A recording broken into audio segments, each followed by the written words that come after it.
All right, we're doing fantasy baseball rankings. We're moving on to first base. But first, thank you guys so much for supporting the channel. We hit the goal of 200 subscribers after the last video. Let's say 500 subscribers. So if you guys like this video, you like the content, you want to see more of it, please hit that big red button down there. All right, now let's get into it. First up, a tier all on his own. He's by far the best first baseman in the league right now in fantasy baseball. It's Vladimir Guerrero Jr. He's coming into the season hungry after reportedly turning down a $500 million contract from the Blue Jays. Truthfully, it's a fair offer, but I'm not going to tell anyone what to do with their money. Vlad is ready to come into the season ripping. We could see 35, 40 homers. We could see an easy 300 batting average. 120 runs batted in, 100 runs scored. He is going to go off this season. Vladimir Guerrero Jr. to me is a smash pick in the first round, again, as someone who's going to have an amazing season and be so much better than every other first baseman in the league. All right, moving on to tier 2. We have Bryce Harper, Matt Olson, Pete Alonso, and Freddie Freeman. First up is Bryce Harper. This is just a super dog. It's so rare in sports to see like this teenage phenom become this probable Hall of Fame player, but we've seen it with Bryce Harper over the course of his career. Even just looking back, reminiscing on Bryce Harper for a second. He's a 390 career on base percentage. 390! That's so good. And he had a few down years in 22 and 23, but that was mostly from his Tommy John surgery and ensuing recovery. Now he's at home at first base. The Philly lineup is still really good. Citizens Bank Park is still a really good place to hit. He's a lock. Then we have Matt Olson, who never quite looked right last season. He's talked a lot in his career about trying to close a hole he's had at the top of the zone in his swing,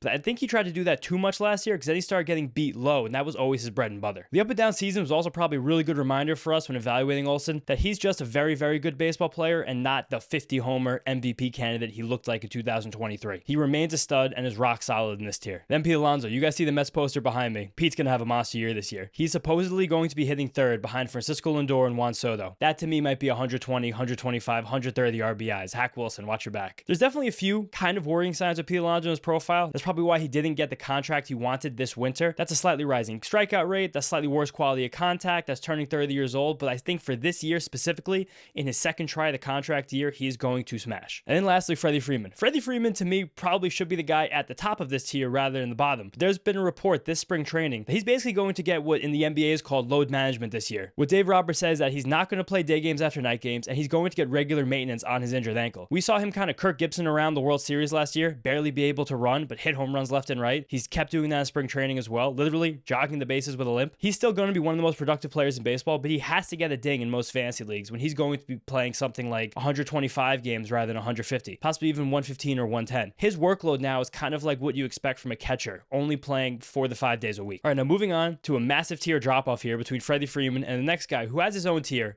It's the Christian Walker tier, everybody. Walker is still a really good player, but I'm a little bit scared of his oblique strain that hasn't really been called a strain, but he's not playing with its strain so far in spring training. It's just hard to ignore a muscle issue that crops up in the spring for a 33-year-old. But if he ramps up okay, he's ready for opening day, literally no big deal at all. No matter what, he's still in this tier by himself. He just happens to be on a real island of value below those elite guys, but definitely above the next tier of players we're about to get to. Something else really cool for Walker this season, going from Arizona to Houston, as a right-handed power hitter, that's a much better situation for him. He could really improve his home run total, pulling the ball into the Crawford boxes. All right, now moving on to the next tier. This gets a little bit league specific, and I'll explain what I mean by that. But this tier is Vinny Pasquantino, Josh Naylor, Tristan Casas, Jake Berger, and Cody Bellinger. First up is Pasquantino. He is a darling on your ESPN standard leagues. If you guys play in standard leagues in ESPN, move Pasquantino up on your big board. He has a high contact rate and he gets tons of RBIs. Those are things that will stack up in those points leagues. But he is just really a 20, 25 homer guy, so the ceiling is a bit capped. But again, the contact rate is really good. He pulls the ball a lot. He hits the ball in the air enough. I really wouldn't be surprised by a power surge because the foundational skills are so good for Pasquantino. Next up is Josh Naylor. Naylor is a fun baseball player. You guys have probably seen his antics rounding the bases, plays with a lot of energy,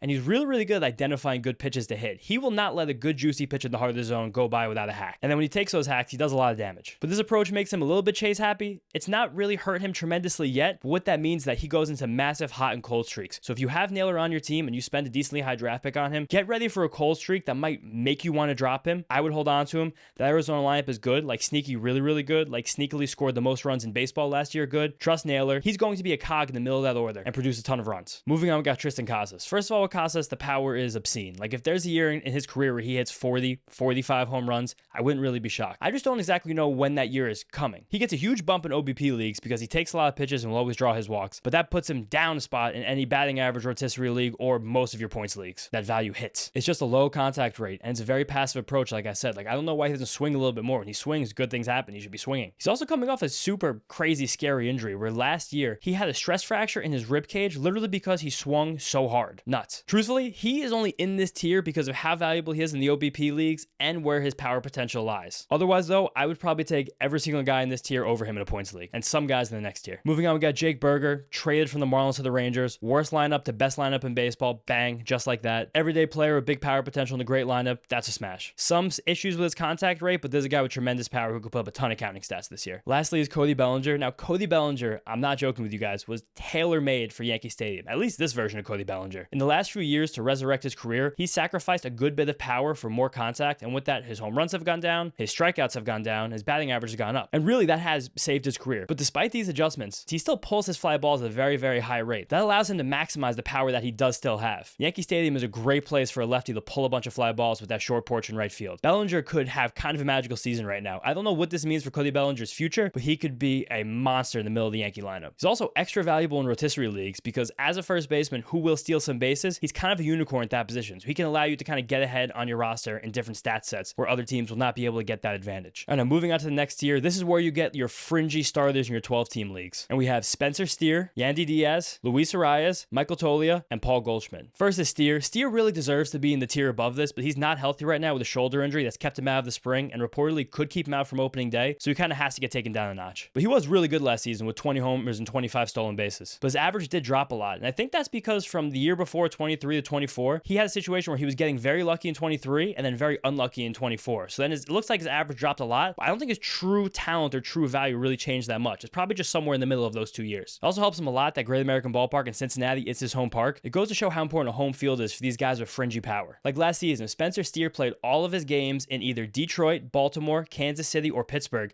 he only would have had 11 home runs down from 20. 20 homers to 11 home runs, that's suddenly a very different player, but it doesn't matter. He's still a Cincinnati Red, and he's a really solid ball player. Next up is Yandy Diaz. Yandy Diaz gets my big gold star in this tier, and possibly the whole first base rankings, especially if you play in ESPN standard points leagues. He is a smash. He makes tons of contact, he's always on base, and he'll hit just enough homers to kind of make himself a really viable starter in standard leagues on ESPN. Last year was a down year relative to 2023 when he really went off, but it's going to help him a lot moving from Tropicana to Steinbrenner Field. All of the Rays hitters get a bump this year moving. You're going to have a 280 batting average, you're going to have about 20 home runs, you're going to have a 350 on base, with some upside for more in all those categories. Like I know he still hits the ball on the ground too much, I know he doesn't pull the ball enough, but this guy is going to accumulate points in those leagues. I like Yandy a lot this year. Next up, similar mindset here, Luis Arias. We know Luis Arias does one thing, and he does that one thing really well, and his batting average. A darling on ESPN points leagues. Really hard guy to value in rotisserie leagues, but the only way I think to use him and to kind of fit him in, shoehorn him into a team, is punt your batting average early, take a lot of your sluggers, take a lot of batting average risk, and then grab Arias in the middle to kind of like save the day in your batting average category. Next up is Michael Toglia. I'll be honest, guys, this is a bit more of a field pick. He is in this tier with a lot of kind of safe, boring-ish type of players as the big risk with the big reward. It's near top of the league raw power. It's a contact rate that's not that good, but just good enough to access all that raw power. And the upside is being this year's Brent Rooker. Genuinely, like if Michael Toglia clicked 40 home runs, wouldn't be very surprised. Also, a weird thing. Usually the guys who play in Coors Field have more power in Coors Field. Tolia's a Rocky. Last year he had 17 homers away from Coors, 8 homers in Coors. All the rest of his stats were much better in Coors Field, of course, but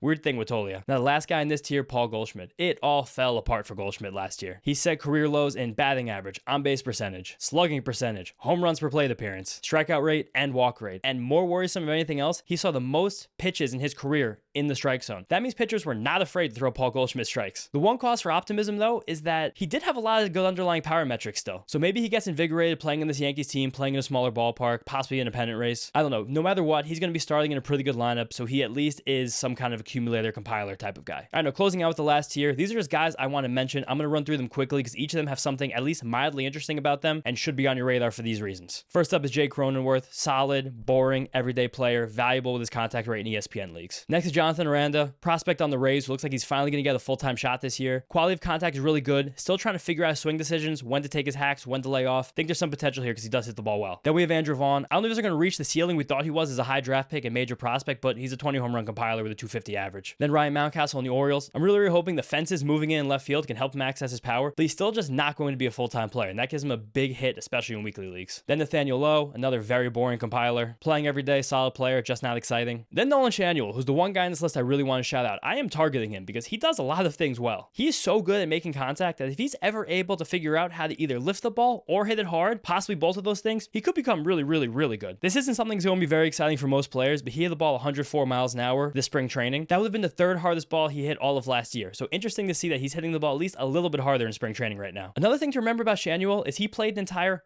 22 minor league games before the Angels rush him to the majors, and he has a career 105 WRC plus without ever really playing in the minor leagues. So this could be someone who's just been trying to keep his head above water in the majors, keep his job, and now maybe he's comfortable and he's learning, he's getting stronger, and he's getting more comfortable, and something could click. I do like Shanuel. I keep finding myself coming back to Shanuel and wanting to draft him. Now quickly, last two guys, Christian Encarnacion Strand, power monster, doesn't have a job in Cincinnati, a lot of swing and miss. He's already hit 4 balls over 110 miles an hour this spring. If he ever does get the call, when he gets the call, if he gets a full-time job, he's immediately a live wire with the Reds. And lastly, Tyler Soderstrom hits the ball really hard, makes good enough swing decisions for that to matter. I don't know if he's going to have a full-time job. I don't know if he's going to end up catching, get that eligibility, but he's someone who you should keep an eye on. All right, guys, that's it. Some quick housekeeping and a quick surprise for you guys. If you made it to the end of the video, you're quickly going to get my catcher rankings. Now, I put catcher rankings in air quotes. They're not really catcher rankings, and I didn't want to give it the whole video. And that's because if you play in a standard 10 or 12 team mixed league, you really shouldn't be prioritizing catcher in any way, shape, or form. Catcher is the riskiest offensive position. They go through the most injuries. They get the least amount of playing time because they have to take a few days off week because the position is so tiresome. It's not really worth to ever spend a high pick on a catcher when you can get another position player or a pitcher who's going to play much more, especially when